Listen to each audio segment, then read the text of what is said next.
All right, Pirate fans, welcome in to the Pirates Cove podcast, the coaches show. We got a great show for you, great episode, first one of the 2024 school year. Looking forward to jumping in with this guy. We've got a special guest joining us, athletic director, head football coach, Eric Souza. How are you, coach? I'm doing great, Rick. Thanks for having me on.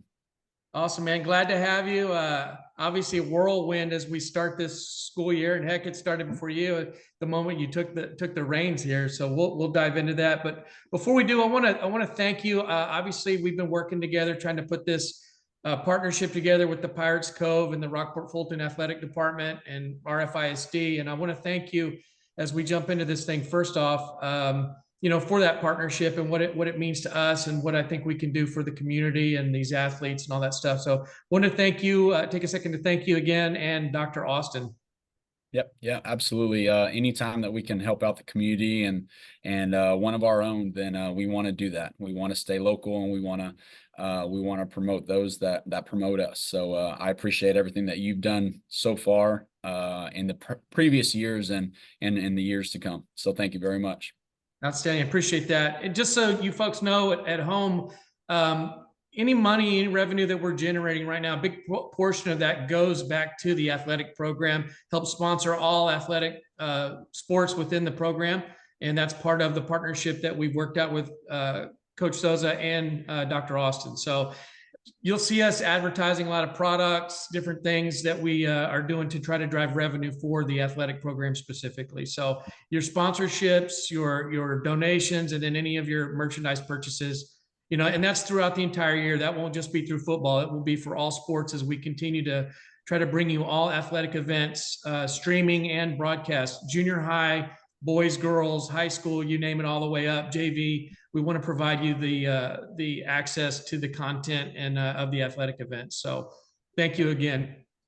So let's jump into it. Like we said, big whirlwind. You've taken over as the athletic director. Let's start there. How's that gone? What are your thoughts? Has it been everything you thought it would be, so to speak, all that good stuff?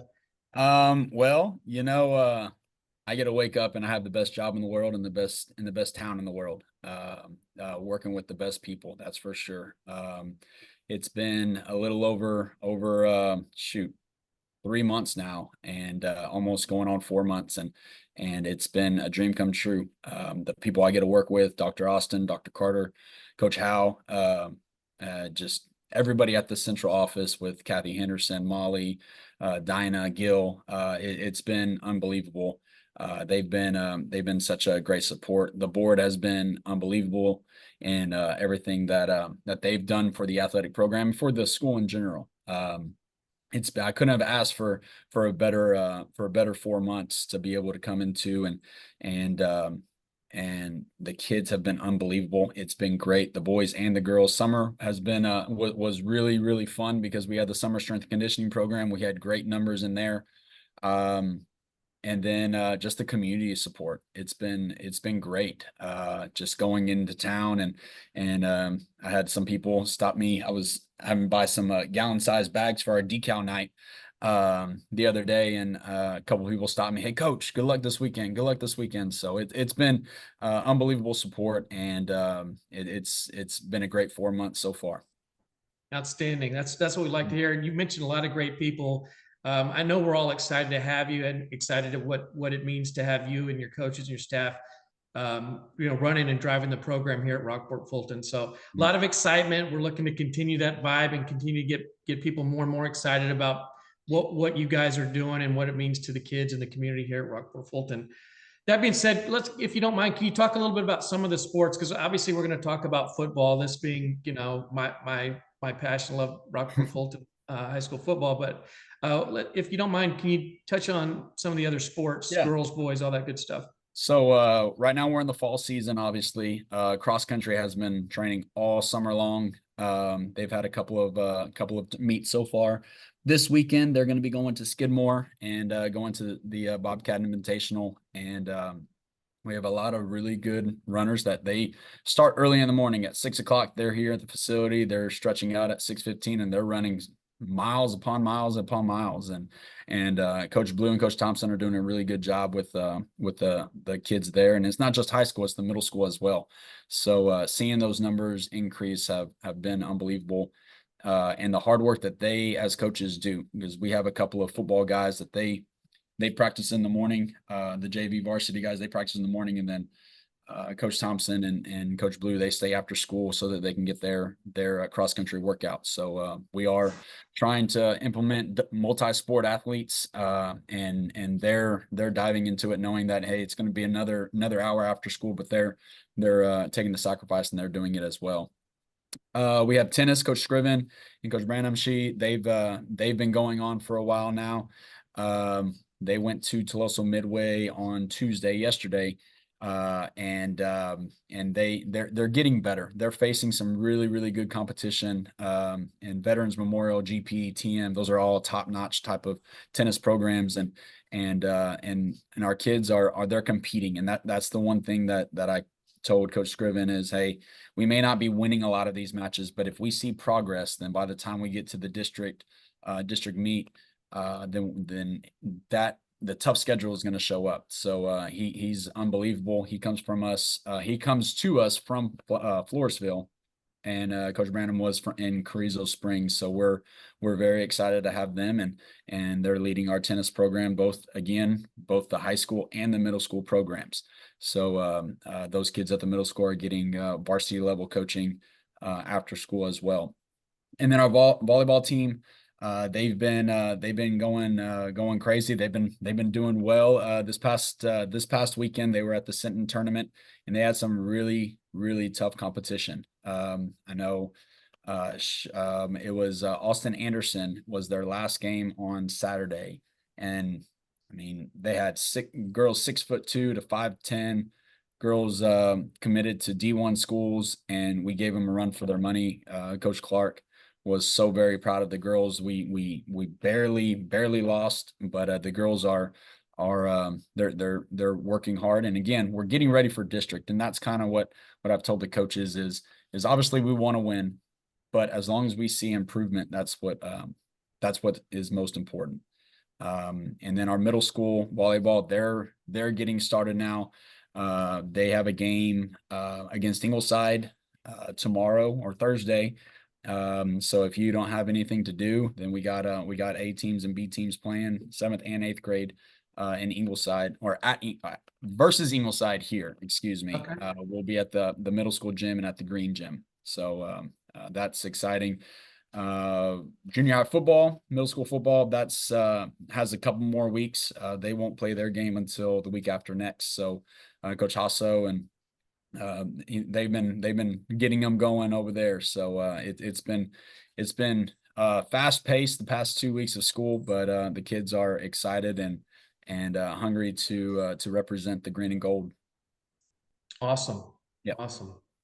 Lots of excitement going on. And it sounds like, all those teams battling some tough competition should be very battle tested heading into district play. So yes, good sir. to see them ramp up and improve along the way.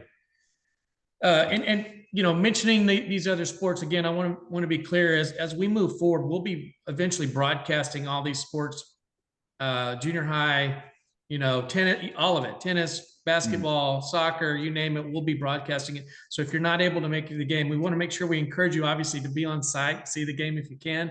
But if you cannot make it, then the Pirates Cove Sports Network is where you're going to be able to access and see that video if you're out of town, those type of things. So continue to root on for the Pirates. Yeah. So now we've gone through that.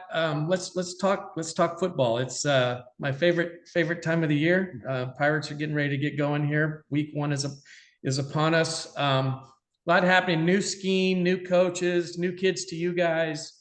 Tell me how that's gone, if you don't mind.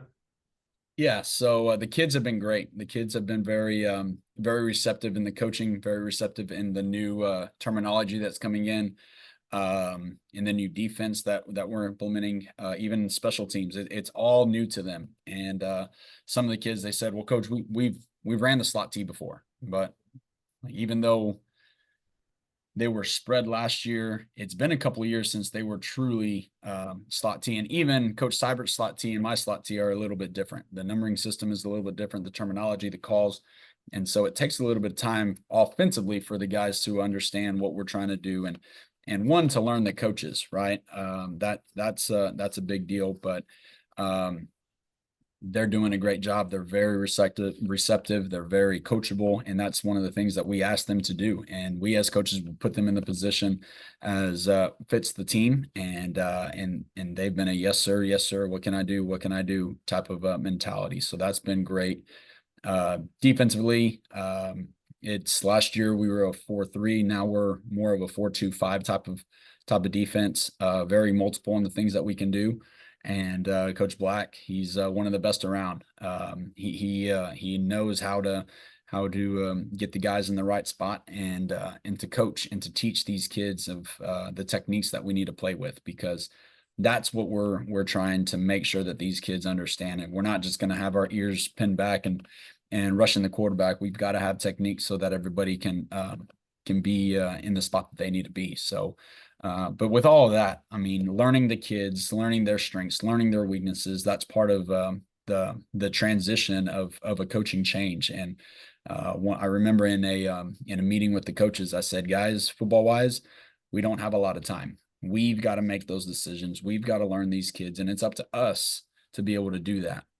Because when a new staff comes in, sometimes it's like, well, it's going to be a reloading or rebuilding year, right? After the season that we had last year, we don't have time to reload and rebuild. We have to just get going right now and learn these kids, and because this senior class is a special group of kids. They've been the leaders since May 8th, whenever I got introduced. And so we've got to do everything in our power to be able to make sure that they have a memorable season. Awesome. Well, look, 2 scrimmages behind, the behind you already. Now, the observation I have is it looks better than it did last year already, which is a plus. And I say that with all due respect. I mean, we look like we're getting to the ball better. We look like the scheme is a better fit, both offensively and defensively. That's just basic observation of watching you guys versus Ray and West Oso. So a lot to be excited about. Yeah. So that's looking good. You mentioned getting to know these kids and the seniors. Recently, the team captains were named. You want to talk a little bit about that? Yeah. So that process, we obviously haven't been here very long. So we kind of do it during the 2-a-days camp and during the scrimmages. And what we did was we gave everybody a ballot, and they had up to 4 names that they can write down. And if they didn't have 4 names and they just wrote 1, they just wrote 2, whatever it was. But it was strictly peer driven. It was peer voted, and it was secret ballot, so no one had to know who anybody was voting for. And the 4 guys, I think, were a very good representation of what this team is going to be about, and the toughness that these kids show. And one was Dawson Phillips. He's going to be a 2-way player for us. I mean, he's one of the better kids on the field. He's quick, he's shifty, he's very smart defensively. He led the team last year. He was the returning leading tackler on the defense, and he's going to be explosive on offense as well. Cade Austin, he's got a heart of gold. He is stronger than an ox. Very, very smart, very respectful. He may be one of those 2-way players too. That he was one of those that the coaches had to kind of fight for, because he's in a position right now that I really need him on offense. Coach Black really, really needs him on defense. So we're trying to figure that part out and see who's going to play the trump card on that one. But Cade is very, very excited for him, and he deserves to be in that leadership role. Sean Howe, if I feel like if the quarterback's not named a team captain, that's an issue, right? But he is the leader, and it's funny because the funny story that I have with him, I call him the Cookie Monster, because on the meet and greet, whenever I was introduced as the new AD head football coach, everybody was kind of surrounding him, and he was in the front row. He introduced himself first to me, and I knew who he was because obviously I've seen him play, I've seen him pitch and everything of that nature. So I knew who he was. And everybody was kind of looking in the back there. There was cookies in the back, and there's like little snacks, but he went and he was the first one to get one. He came back, and once everybody saw that he got one, then everybody followed along. And at that moment, I was like, he's the leader. Like he has the respect of his teammates, and we're going to go as he goes offensively. That's for sure. And there's going to be spots where we're going to need him to play some defense, and he understands that, and he's going to flourish at that spot. So he was number 3. And last but not least, Trevor Garcia. I mean, he's probably the heart and soul of our team. I feel like the little time that I've been here, he sets the tone in practice. He sets the tone on offense. He sets the tone on defense. He said, I want to play special teams. He wants to be on the field. And he's one of those special little kids that, I say little, he's strong too. I would not want to see him in a hole, but, he's one of those that he's very coachable, and we're putting a lot on him, both offensively and defensively. And so those 4 guys, Dawson, Sean, Cade, and Trevor, are going to lead our team. They're gonna have a lot of responsibility. And in the first meeting that we've had so far, they've made some decisions that they want as the team, and it's going to be their team. And so I don't just say, hey, they're captains, and they just go to the 50-yard line and do the coin flip. That's one of the things that I said. That's not y'all's responsibility. We'll figure that part out. But they're taking their role very, very seriously. And their parents, I called their parents and told them, and their parents should be very proud of them, because they are great kids, very respectful young men. And I know they're going to be leaders in our community one day. Couldn't agree more. I've been blessed to have all those guys on podcasts throughout the last two seasons, and I think you got a really solid group of 4 leaders right there for your team and for future Pirates. So yeah, excited about that. Yeah, and I talked about those 4, but the thing is that we have a whole locker room full of those type of guys, and they're all in right now. They're all in. It's easy. We're undefeated right now. We haven't lost a game, so everybody has high hopes, right? And it's through adversity is whenever we kind of see what our true character is going to be like. And I'm going to lean on these 4 young men to lead our team, but again, it's not just them. They understand that they are the leaders, but they're part of a bigger. It's part of a bigger group right now, and they're just going to lead the team, and that's what it is. Is sometimes the leaders aren't the ones that are puffing their chest out. It's the ones that they follow behind, and they make sure that everybody gets to where they need to be. So the whole team is I felt like they did a great job of picking the leaders for this year. Awesome. Well, we're looking forward to seeing where those guys lead this team this year. Yes, you sir. mentioned a little bit about some of those guys going both ways. Without getting too much into it, talk about like what you feel like from a depth standpoint, from a roster standpoint, what you guys look like, how that shapes out. Yeah. So right now we got about 43 guys on varsity. Just a few of them are sophomores, but those sophomores that are on varsity, they're going to be playing. But we have, I think one of our strengths right now is the depth, because we have 43 guys, and I feel like all 43 of them can play at any point in time. And that's very unusual, especially in South Texas, especially at a 4A D2 type of team. But the problem it's going to be, and it's for us as coaches, is to make sure where do the puzzle pieces fit, because obviously we want to put the 11 guys, the best guys on the field. That's what we want to do. But we also need to make sure that we're not just playing 11 guys, because then that's going to cause injuries. They're going to be overworked, and we need to put people in different positions and understand that preseason, we obviously want to win during preseason. Like, I mean, I'm a coach. I'm a former football player. I want to win. Competitive. I will not let my kid beat me in chess. Like, I want to win. But at the end of the day, we are trying to gear towards district. Kind of like those other sports, we're gearing towards district to make sure that we have the right team whenever district comes. And so it is kind of like a trial by error, especially in the first 2 scrimmages. Defense was flying around the first 2 scrimmages. Offense, we kind of sputtered a little bit, but that's part of the trying to fit the right pieces in the right spot. So we have a lot of depth, and that's a good thing. But hopefully we can find those right pieces, because we have a lot of kids there. We just got to make sure that they're in that right spot to be able to make our team the best team that we can possibly have. For sure. Mm-hmm. So that being said, week one, Orange Grove this Friday at home. Pirate fans, make sure you're loud and proud in the stands this Friday night, supporting the Pirates. Talk a little bit about Orange Grove, if you will. I know they've got a new head coach. Obviously, in a similar situation, you're in. Late hire, new kids. Talk about that, if you will. Yeah, Coach Johnson, much respect for him. He was at Schertz Clemens. I mean, have known him, played against him many times, and he's going to have those guys ready to roll. I know he's in the same position as I am. We came in late. He got hired in May as well, but there's not going to be any excuses, right? They're Orange Grove. They're a typical Orange Grove team that they're tough. They're physical. They're going to. They got one of the top quarterbacks in South Texas, and Logan Rodriguez, and one of the better backs, the quicker backs that we're going to face in the first couple of weeks.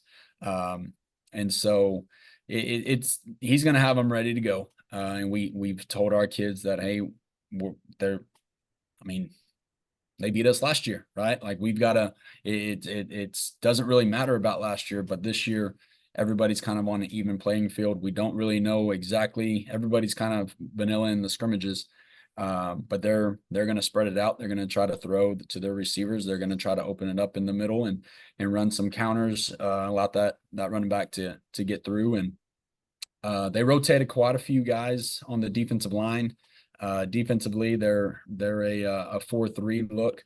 But again, they've got their 3A D1. They just dropped down, and they have just as many guys on varsity as we do. It's one of those things where they have a lot of depth there in Orange Grove, Texas. They play football, and they're ready to go.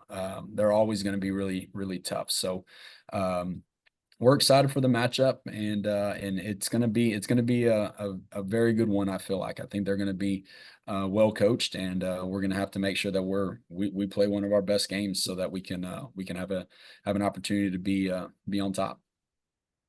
Looking forward to it. I think it's going to be fun. I think the result actually will be different. We've already kind of predicted. We'll have our score predictions on our podcast this evening, but looking forward to it. I think the matchup's better. I think the scheme fits our kids better. So there's a lot for us to be excited about. I think it's a different ball game completely year over year. And so excited to see what that looks like here Friday night. It's crazy how fast it's gotten here, man. Week one upon us, and favorite time of the year. So that being said, anything you want to close out with before I wrap up our coach's show, Coach? I think the big thing is thank you for everything that you're doing. The Pirates Cove. I know y'all were the first ones to interview me at the meet and greet. And you said everything that your vision for what the Pirates Cove is about. Get to all of the sports. It's not just a football show. It's going to be all sports. But the only way that that's going to be able to happen is if we have the sponsorships. We have people that understand that this is the way that you are giving money back to the athletic program. You are giving it back to those kids. And I truly do appreciate that, because it is not cheap on your part. You've got to make sure that you have the staff, you have the equipment, because it's not easy to do what you do. And so I appreciate that. And I will say that, hey, anybody that can't make the games, and obviously we want y'all to fill the stands. Those kids, they feel it so much more whenever those stands are filled up, whether it's football games, volleyball games, basketball games, baseball, softball. When there's people in the stands, the kids feel it, and it gets them that extra motivation and that extra gear.